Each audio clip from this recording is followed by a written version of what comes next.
భవదామసుధా వృష్టి పాపారణ్యదమానల దౌర్భాగ్యతూలవాతూల జరాధ్వాంతర విప్రభా భాగ్యాబ్ధి చంద్రికా భక్త చిత్తకేకి Ghana Ghana రోగపర్వత దంభోళిర్మృత్యుదారు కుఠారిక. అద్భుతమైనటువంటి శ్లోకాలు ఈ రెండు కూడా. సర్వ దోషాలను నివారించగలిగి అమృతమయమైన శక్తిని ఇవ్వగలిగినటువంటి శ్లోకాలు ఈ రెండు కూడా.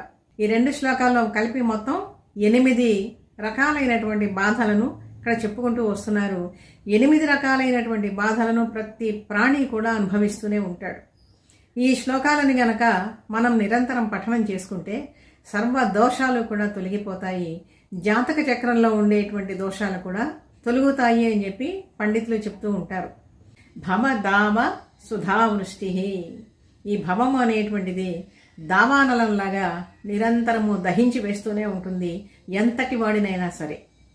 అటువంటి దావానలానికి సుధావృష్టి, అమృత వృష్టిని కురిపిస్తూ ఉంటుంది తల్లి. వీటినన్నింటినీ కూడా హరించి వేయగలిగినటువంటి తల్లి. పాపాలు ఎక్కడి నుంచి వస్తాయి? ఎక్కడి నుంచో ఊడిపడవు. మనం చేసేటువంటి కర్మానుసారంగానే మనకి పుణ్యపాపాలు అనేటువంటివి లభిస్తూ ఉంటాయి. ఇది మాత్రం తప్పనిసరిగా గుర్తుపెట్టుకోవాలి. పాపారణ్య దవానల. ఈ పాపాలు అనేటువంటివి అరణ్యంలాగా విస్తరించిపోయినాయి అందరికీ కూడా. పూర్వ జన్మల్లో చేసినటువంటి కర్మల ఫలితాలని కాలానుగుణంగా భగవంతుడు మనకి ఇస్తూ ఉంటాడు. ఆ కాలానుగుణంగా వచ్చినటువంటి ప్రాప్తిని తప్పనిసరిగా మనమే అనుభవిస్తాం. ఎవరి కష్టాలు ఎవడు మొయ్యడు, ఎవరి బాధలు ఎవడు కూడా మొయ్యడు లోకంలో. ఎవడు చేసింది వాడు తప్పనిసరిగా అనుభవించి తీరుతాడు. ఇది ఒక యూనివర్సల్ ప్రిన్సిపల్ అన్నమాట. అరణ్యంలాగా విస్తరించినటువంటి ఈ పాపాల గుట్ట ఉన్నది చూసారా, వీటన్నింటికీ కూడా శ్రీమాత యొక్క కరుణ దవానలం లాంటిది. దవానలము అంటే ఏంటి? కార్చిచ్చు. అరణ్యాలని కార్చిచ్చు దహించి వేస్తూ ఉంటుంది. అదేవిధంగా శ్రీమాత యొక్క నామము, ఈ లలితా సహస్రనామ స్తోత్రము లాంటి దివ్యమైనటువంటి స్తోత్రాలు కనుక నిరంతరము మనం చదువుకుంటూ ఉన్నట్లయితే తప్పనిసరిగా ఈ పాపారణ్యము అనేటువంటిది దహించబడుతుంది. దౌర్భాగ్యతూల వాతూల. దౌర్భాగ్యాలు ఎన్నో ఉన్నాయి. దౌర్భాగ్యము అని చెప్పంటే దురదృష్టము అని చెప్పి ఏదో ఒక్క మాట కింద మనం అనేస్తూ ఉంటాం. ఈ దౌర్భాగ్యాలు కూడా వాటిలో కూడా విశ్లేషించి కనుక చూసుకున్నట్లయితే అవి కూడా 8 రకాలుగా చెప్తారు. చూడండి, ఈ దౌర్భాగ్యాలు ఏమేమిటో: రుణము, యాచన, ముసలితనము, జారత్వము, చోరత్వము, దరిద్రము, రోగము, భుక్త శేష భోజనము. ఇవి దౌర్భాగ్యాలు. దౌర్భాగ్య తూల వాతూల. ఇక్కడ తూల అన్న శబ్దానికి గడ్డి అని అర్థం ఉంటుంది, దూది అని కూడా అర్థం ఉంటుంది. అయితే తల్లి యొక్క దృష్టి, శ్రీమాత యొక్క దృష్టి కనుక పడినట్లయితే వాతూల, పెద్ద ప్రచండమైనటువంటి మహామారుతం కనుక విజృంభించినట్లయితే ఈ గడ్డి పరకల్లాగా ఇవన్నీ కూడా ఎగిరిపోతాయి. దూది పింజలు కొట్టుకుపోయినట్లుగా కొట్టుకుపోతాయి ఈ దౌర్భాగ్యాలన్నీ కూడా. అందుకని దౌర్భాగ్య తూల వాతూల జరాధ్వాంత రవిప్రభ. జరాధ్వాంతము, జర అంటే ముసలితనం. ముసలితనము దేంతో పోలుస్తూ ఉన్నారు? ఇక్కడ చీకటితో పోలుస్తూ ఉన్నారు. ధ్వాంతము అంటే చీకటి. అంతవరకు చక్కగా పనిచేసినటువంటి అవయవాలన్నీ కూడా ఒక్కొక్కటి శిథిలమైపోయి ఏమీ తన పని కూడా తాను చేసుకోలేనటువంటి స్థితికి దిగజారిపోతాడు.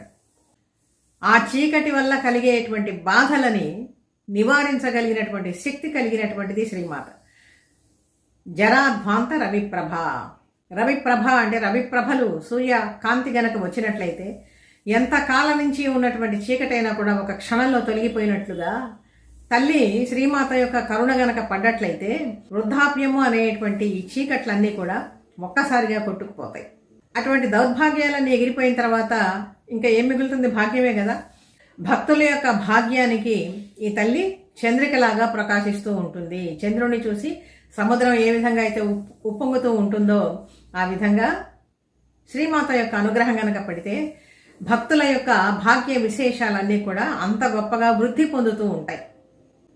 భాగ్యాబ్ధి చంద్రిక భక్త చిత్త కేకి ఘనా ఘన. భక్తుల యొక్క చిత్తములు అనేటువంటి నెమళ్ళకి ఘన ఘన అంటే మేఘము లాంటిది. అంటే దీని అర్థం ఏంటి? దట్టమైనటువంటి మబ్బులు ఆకాశంలో గనక కమ్ముకుని ఉన్నట్లయితే నెమళ్ళు చక్కగా పురివిప్పి ఆనందంతో నాట్యం చేస్తాయి.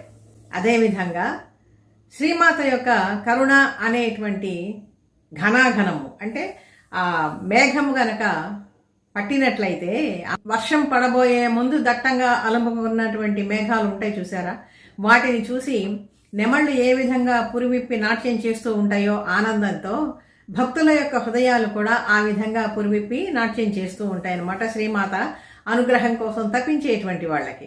రోగ పర్వత దంహోళిహి, ఇదండి చాలా ప్రధానమైనటువంటిది. ఇంకొకటి, ఎన్నో రోగాలు, ఎన్ని రకాలైనటువంటి రోగాలు ఉన్నాయి.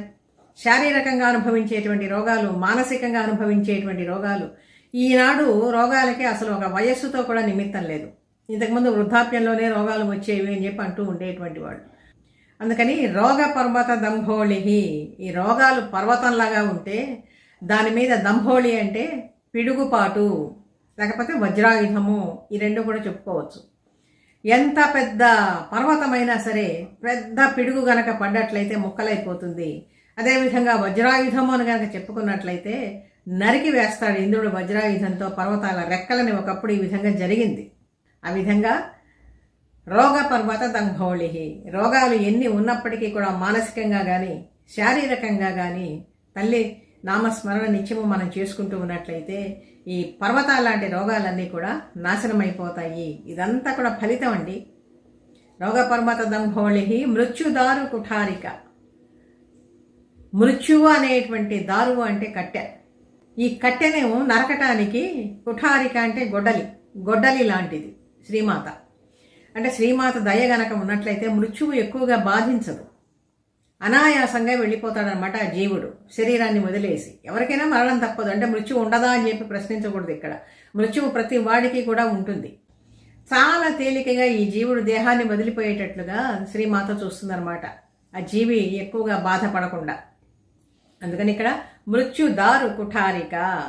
కాబట్టి ఎంత గొప్ప ఫలితాన్ని, దోషహరమైనటువంటి నామాలు, ఎంత గొప్ప ఫలితాన్ని ఇచ్చేటువంటి నామాలు శ్రీమాత యొక్క నామాలో చూడండి.